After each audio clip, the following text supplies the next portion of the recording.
What's up, y'all? This is Dr. Jewyl, and this is our first, Jonathan, can you believe this? I can't. This is our first podcast. The first? The first, honey. Your Mind Matters with Dr. Jewyl, of course. So we are so excited. We are so excited to do this. This has been a long time in the making, J-Ball. You know what I mean? Too long, but we're finally here. And this is what we want to do. We wanted to come up with a podcast to talk about mental health, mental wellness, and mental illness in the church.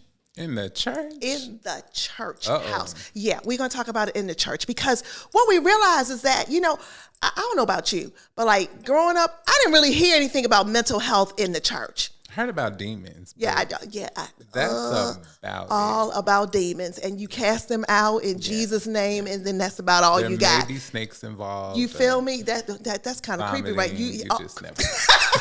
That was traumatic. That was trauma traumatic. right there. Okay, the church traumatized us. But the thing is that you all, we really wanted to come up with a platform where we could talk about mental health, mental wellness, mental illness in a safe place that was like transparent, authentic, real, where we could talk about how we experienced this in the church, the topic in the church, or you didn't experience in the church.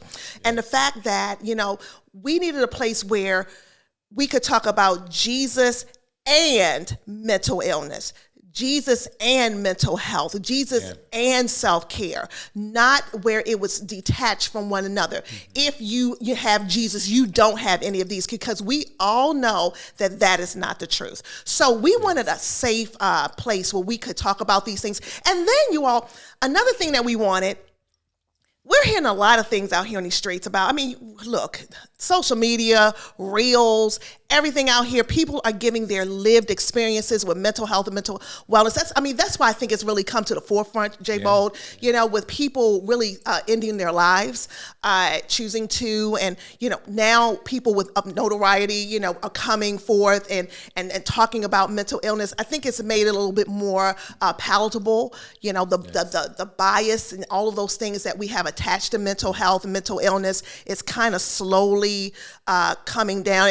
We got a long way to go, but again, less of a stigma. Yeah, the stigma. We got to detach that stigma. So we wanted to have a place where we talk about it, but we wanted to not just talk about it. Lived experience is important, okay?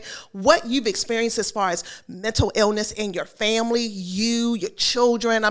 All of us have experienced it. Really, we just kind of excuse it. That's Uncle Larry was an alcoholic. Like, he would come to the family reunions lit, okay? And we always knew Uncle Larry was going to be lit. But we didn't call it substance use disorder. You know what I mean?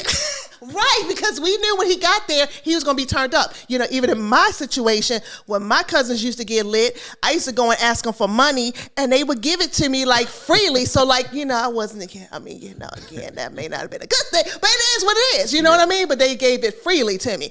But again, all of us have had experience, whether it's not, it's that auntie that you go over her house and you can't get in the house.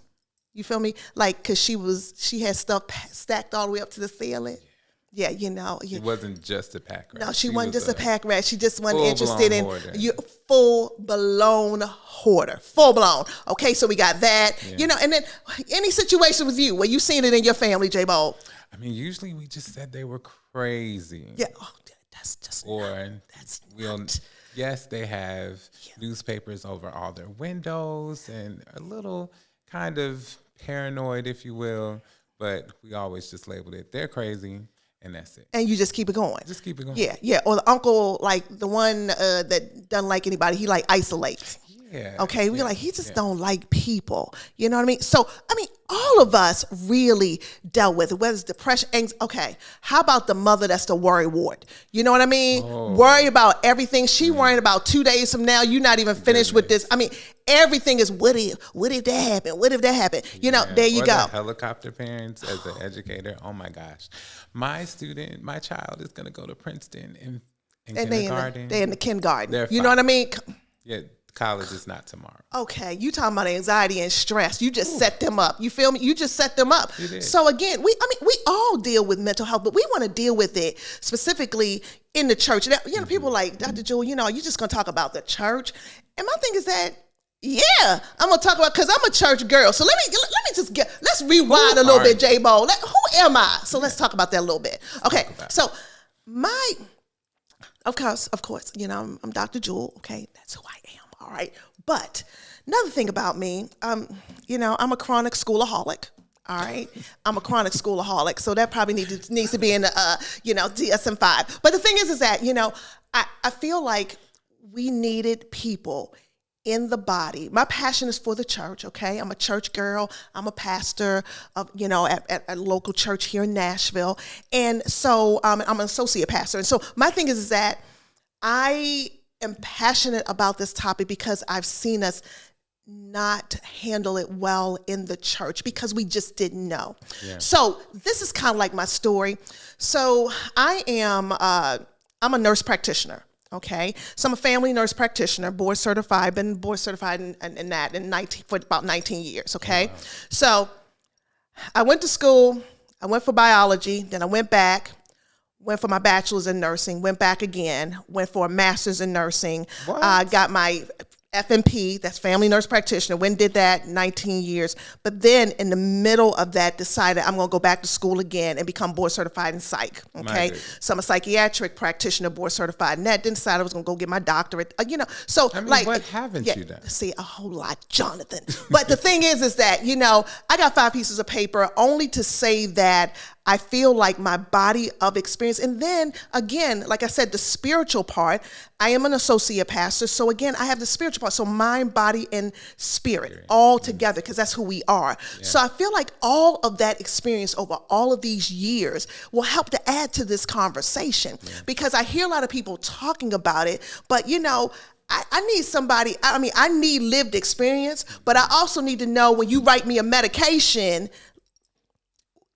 how does it work? Listen. Like, you give me the right dosage. Like, what does that look like, feel like for different diagnoses? Yeah. So I need somebody who's educated in that. Also, I used to teach pathophysiology, the study of disease. So I did that, and now I'm also a professor. So, and then I'm a clinician, and then I'm a consultant. So why wouldn't we bring all that stuff to the table and help the church? You know what I mean? Yeah. And so that is why I wanted to, now it's time for me to use all the stuff that I have, bring it to the table to help the church be mentally well. So I remember like several years ago, I stood before the church, J-Bo, and this is kind of way it went, Lord was just pressing on my heart, because when I initially went into family practice, a third of my patients had mental health issues. I couldn't help them.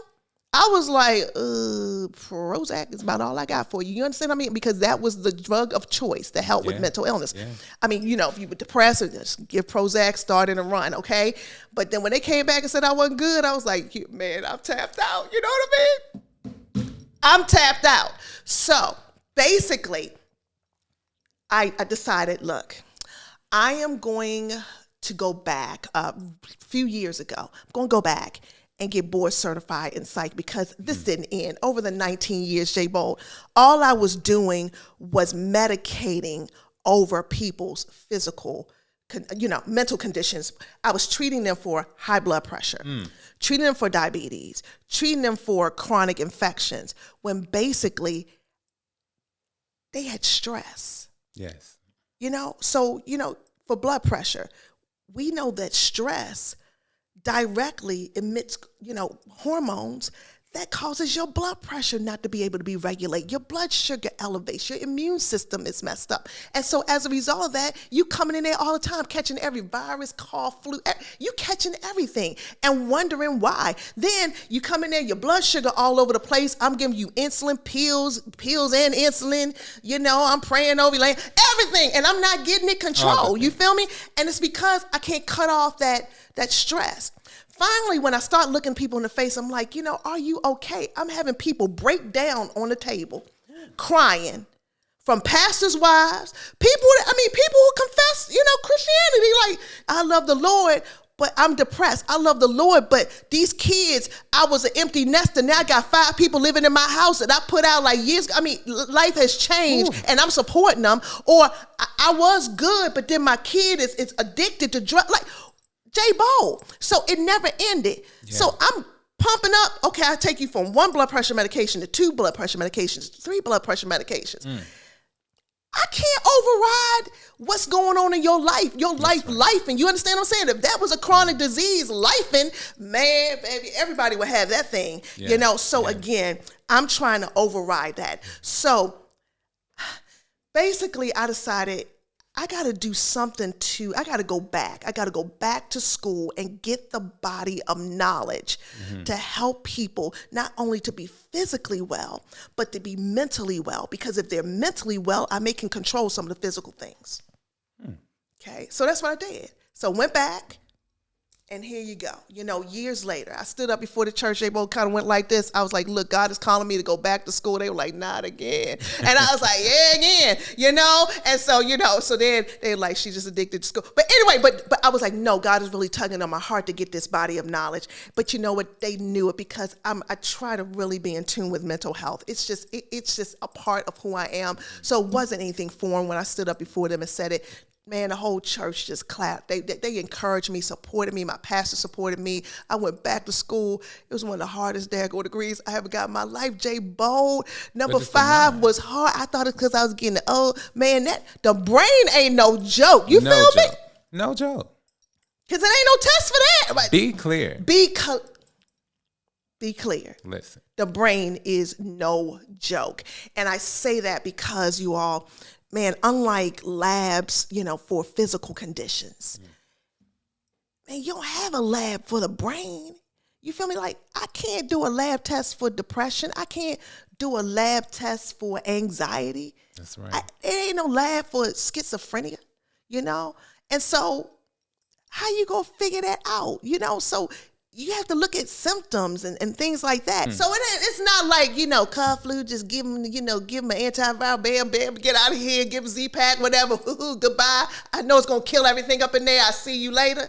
Nah, with the brain, everybody's brain is different, 100% different. So again, having to learn that body of knowledge was different because it wasn't as concrete. And that's why so many people, man, do not go into psych. They don't go into the profession. They don't go into profession. Yeah. So not only did I realize when I went to school that not many people go into the profession, I mean, because it's this many of us, J-Bo. I mean, and especially people of color. Okay, it's so few psychiatric providers. It's so few social work, you know, therapists. I mean, it's just so few. And then, you know, again, I hear people now really wanting to get help, but they don't have anybody to go to. So it's just really, really challenging. You have any thoughts on this? I mean, you know, again, that's my story. So my passion really lies from the fact that I've seen mental health, and mental illness problems in my family. I've had people in my family experience mental illness. And so it's a topic that everybody kind of sees but backs away from because they don't know how to handle it. And it's time for us to start talking about it, especially in the church, okay? Because that's an area where we really don't talk about it. You have any thoughts about it? More sensitive to thinking about health in general and mental health being no different than having high blood pressure, if you will. Like, I'm depressed. I have high blood pressure. And they're really the same in terms of how we think about health. But did it make you more sensitive? What do you think? Yeah, I mean, of course, because I think we separated. J-Bo, come on now. I mean, we didn't look at depression and high blood pressure the same, especially in the church. Because if you're depressed, we're going to throw a scripture at you. You know, we're going to say, God's been so good, you know, and you know, all you got to do, little faith. And you need to be more grateful, you know, and give God thanks and praise your way through it. Yes, but you don't say that about high blood pressure. You don't say that about obesity. You don't say that about your thyroid. You don't say that about your pancreas is not working and you need insulin. Uh-oh. You don't say that. Oh, did I say that? Okay, I said it. You don't say that when you have. That cut me. I don't know about that. You ain't say that about your sinus infection. You ain't say that about, you didn't say that about your eyes when you can't see. You know what? I mean, you ain't throw a scripture at that. So when you started dealing with mental illness and mental health issues, I'm sad. I feel low. And come on. Yeah. So we kind of made a line. How do you think we made that line? Like, why did mental illness become like the taboo and the rest of the stuff was cool? That's a good question. What you think? I think at least in the church, when we think about mental health and mental illness, I don't know that we see it in the Bible as much. And if we do, we think about Legion, he was in a cave, and he was in that cave wilding out. And, oh, wait, Jesus comes along, and he comes and casts out his demons into some pigs and all the things. And you're thinking, well, maybe it's demonic, or maybe I just don't have enough faith to think through, like, how do I feel? And you can't talk about your feelings. I mean, no, you're always grateful, always gracious. You're over spiritualizing. You don't really learn those muscles of I feel X. God understands that I feel X versus, well, let me just pray about it. And that's not always the healthiest thing to do. We need Jesus and therapy and sometimes medication. You understand all the above, the whole concoction. But yeah. I want to come back to that because when we say mental health is not in the Bible, I would I wouldn't agree with that because again, all right. So I'm gonna say more. Okay, so like Saul, right? Mm-hmm.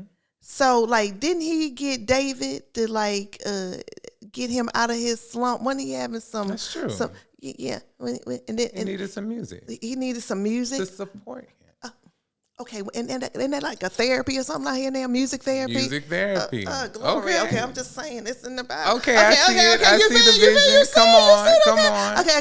Okay. Let me think of it. Okay. Then we want to talk about your little thought life. Okay, Eve, right? Oh, okay. Let's deal with Eve. Can we not talk about our thoughts? Okay, we're gonna talk, man, because them thoughts, that's the thoughts. See, that's the problem. Everybody think mental health has to do with you just being, depression and anxiety and bipolar and all that. Nah, mental health is about your stinking thinking. You know what I mean? How you thinking? So I'm Eve, thinking okay.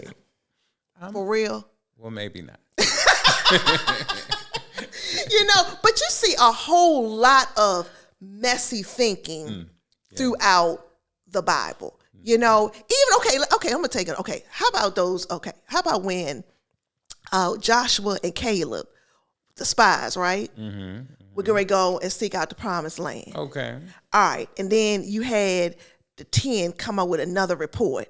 Okay, you had two people looking at things two totally different ways. All right, you had 10 of them like it's jazzing me here. The naysayers, negative thinking. That negative thought. You see what I'm saying? Stuff that cognitive behavior therapy we try to get you to go against. You feel me? Because and then you had 2 of them that saw the thing the way they were supposed to see it, and they was like, nah, man, this is so.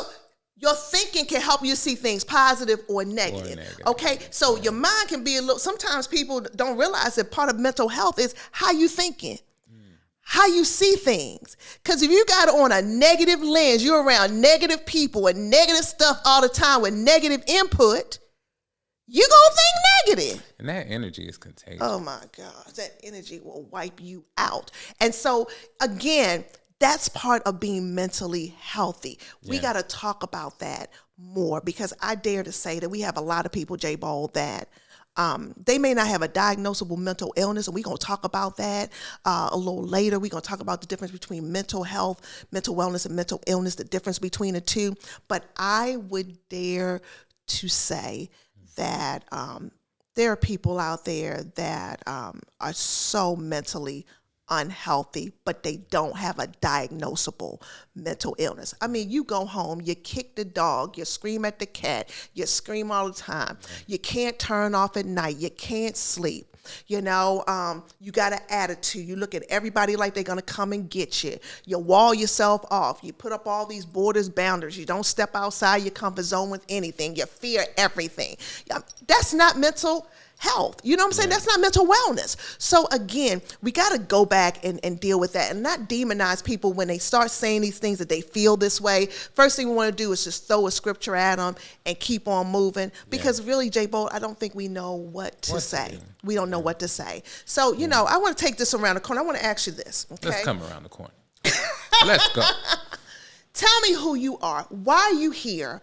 And what do you have to add to this? You know, J. Bolt is kind of cool, y'all. Sometimes I think he be on a, I don't know what he be on. But anyway. It's good medication. Because medication matters. It matters. Okay, it really does. All right, J. Bolt. J. Bolt, why are you here? Why am I here? Why are you here? One, because I'm 1 in 5. We'll talk about the stats. But when we think about 1 in 5 people experience and have a diagnosable mental illness, I've been diagnosed with bipolar disorder. And it was much later in life. But thinking about how did I even get there? Lack of advocacy and lack of being able to talk about my feelings, my emotions, being told, you know what, you got to stuff it down. You can't really cry. Sticks and stones may break your bones, but words can never hurt you. And that coupled with the wicked will never prosper. They will be cut down like grass. I was confused. Come on. I wasn't sure how to process anything, and I over-spiritualized everything. So I ended up throwing myself into my work, or it could have been in school, trying to excel in certain things and using all of that energy that I had to really think about, wait,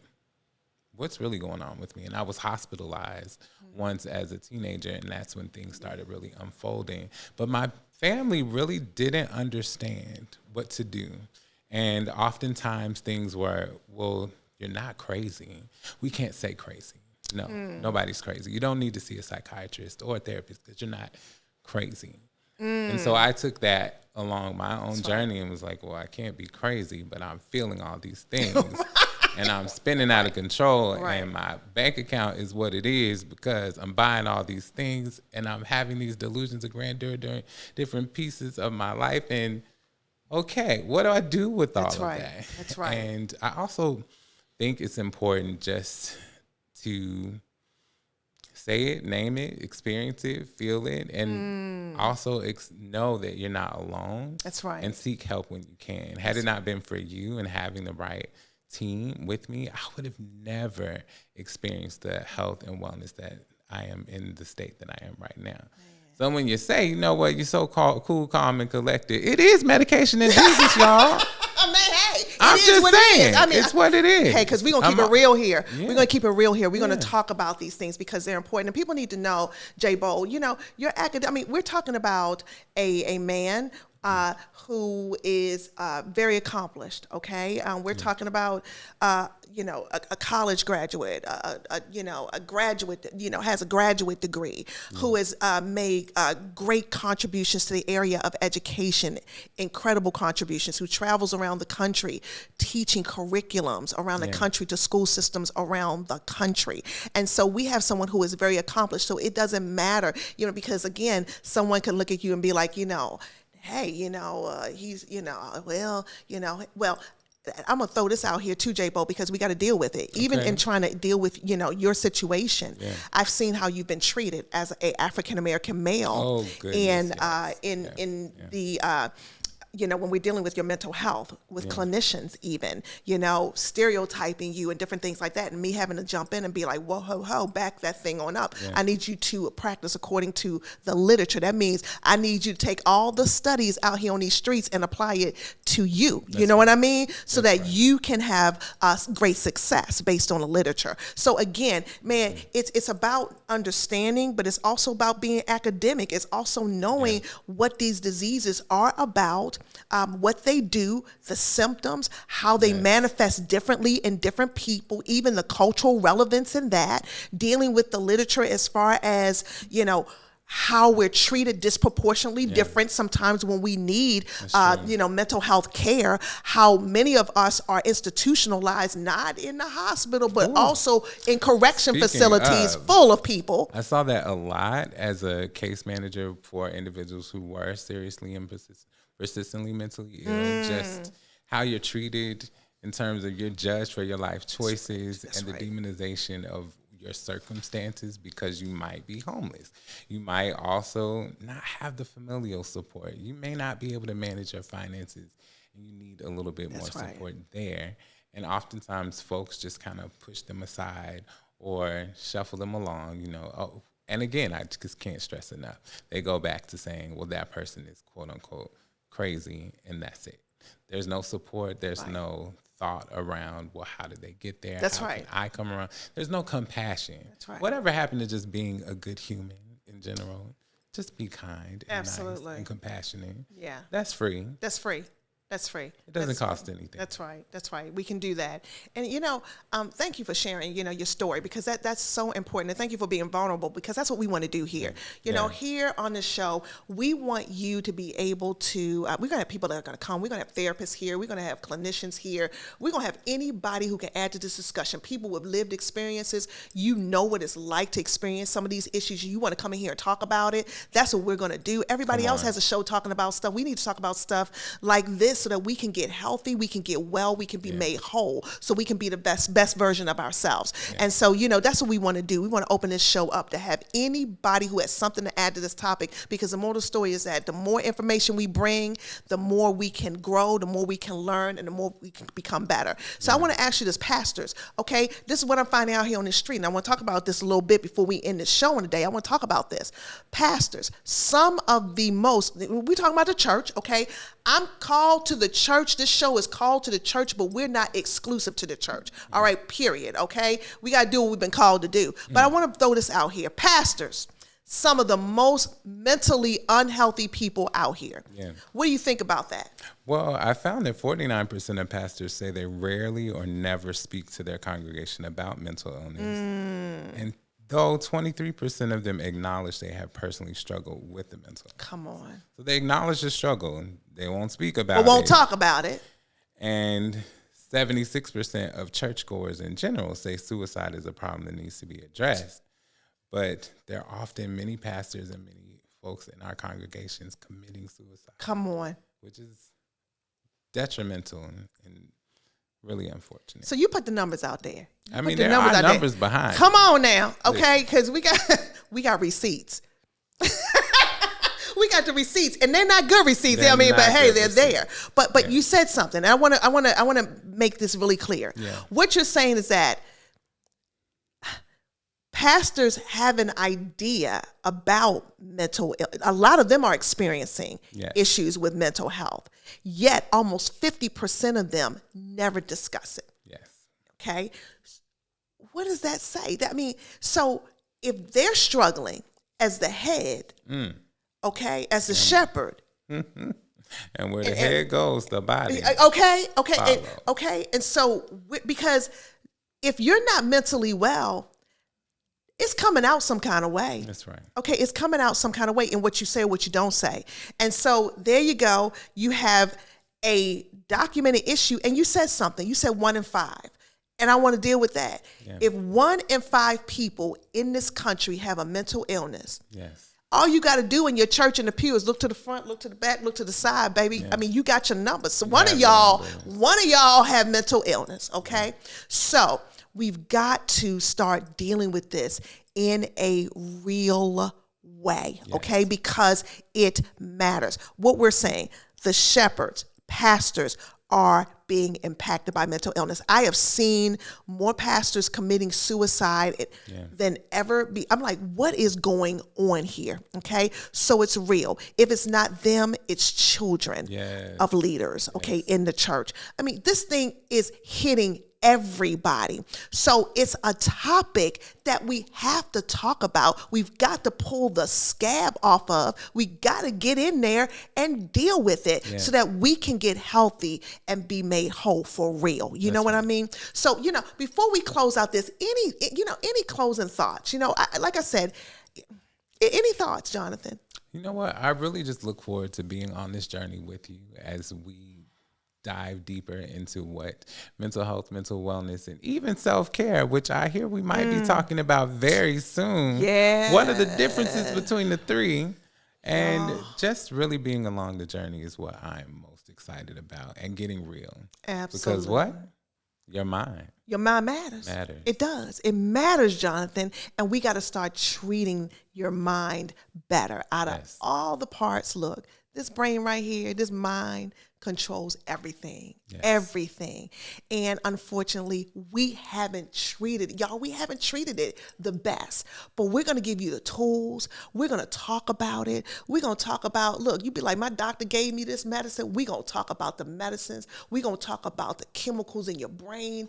Look, by the time you finish here, you're going to be able to teach. You're going to be able to do all that. You're going to go back and give this information to your loved ones. You're going to be able to deal with your family better. But more than anything, you're going to be able to deal with yourself better, okay? Because you're going to be able to take a pulse on your mental health, your mental wellness, and be like, you know what? I don't know what's wrong, but I know I'm not good, okay? But guess what? You're also going to be able to say, you know what? It's okay not to be okay. But guess what, baby? I'm not staying that way, all right? So here at Your Mind Matters, we don't want you to stay that way. So I'm going to use everything I have in my tool chest. I'm going to talk about that tool chest. Look, everything I have, but seeing all these thousands and thousands and thousands of patients, I'm going to give to you, okay? Yes. And I need you to give your lived experience to us, your knowledge, whatever you have. Contact us, and let us know, hey, I've got something to contribute to this conversation. So, we're going to give you the information on how you can reach out to us so that you can share and bring your brick to this discussion, all right? In the words of Karen Hunter and Dr. Carr, bring your brick to this discussion. You know what I mean? Bring your brick to this discussion so we can build this thing. And again, so that you can be the best version of yourself. So look, that's all we got for you on this first episode of Your Mind Matters with Dr. Jewyl. Thank you for tuning in to this episode of Your Mind Matters. And just realize that, man, your mind matters. Let's nurture it, man. Let's get it optimal. And it's a lifelong pursuit, but we in it to win it. All right? Peace, y'all.